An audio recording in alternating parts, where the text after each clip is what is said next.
মতিঝিলের famous ঘরোয়া হোটেলের খিচুড়ি খেতে গেছিলাম। আমি ভাবছিলাম জাস্ট হাইপ, তেমন একটা আহামরি হবে না, but it was really good. দাম ছিল 290 টাকা।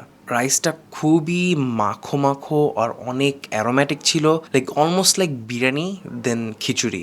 তারপর মাংসের পরিমাণও প্রচুর ছিল। আই ওয়াজ সারপ্রাইজড, লাইক দুইটা বড় বড় খাসির টুকরা দিছিল আর ছোট ছোট ভালোই কয়েক পিস ছিল। আর মাংসগুলো এত নরম হয়েছে, ইট ওয়াজ সো গুড। আমার এরকম মাখো মাখো মশলাদার খিচুড়ি খুবই ভালো লাগে, কিন্তু একটা বিষয় মানতেই হবে, এটা এক্সট্রিমলি হেভি। লাইক এত পরিমাণে তেল দেওয়া ছিল যে আমার পুরা দিন ভারী লাগছে। 290 টাকা অনুযায়ী মাংসের পরিমাণ খুবই ভালো আছে অ্যান্ড খাইতেও খুবই মজা। জাস্ট পরিমাণটা আমার জন্য একটু কম লাগছে।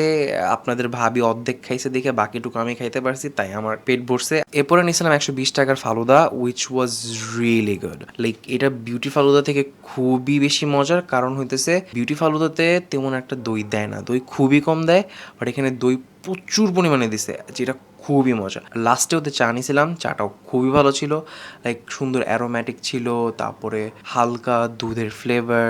এখানে আসলে মাস্ট ওদের খিচুড়ি আর ফালুদাটা ট্রাই করতেই হবে।